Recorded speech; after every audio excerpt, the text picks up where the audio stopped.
Okay, good morning mga ka-spy. Si ka-spy Jetro, bagong bili yung motor. Ka-spy Jetro, bagong motor mo ah. Oh, sir. Sir, ano po kaya magiging kaso ko? Halimbawa, yung motor ko nakaw pala, hindi ko alam. Yung nabili mong motor na yan, nakaw pala, hindi mo alam. Opo, sir. Ano magiging kaso mo? Opo. Okay, ka-spy, sasagutin natin yan. O mga ka-spy, sasagutin natin yung tanong ni ka-spy Jetro. So, ano daw magiging kaso niya? Binili niyang motor, nakaw po pala.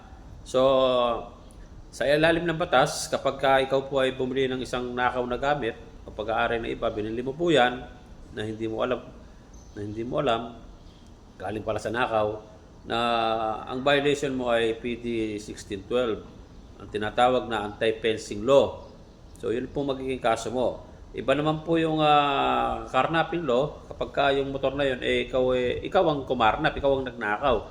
Iba naman po yung ikaw ang bumili na binenta sa'yo, binili mo, magiging kaso mo dun is anti-fencing law, PD 1612 mga ka-spy. Kung may komento po, karagdagang comment, mag-comment lang po tayo sa ating comment section.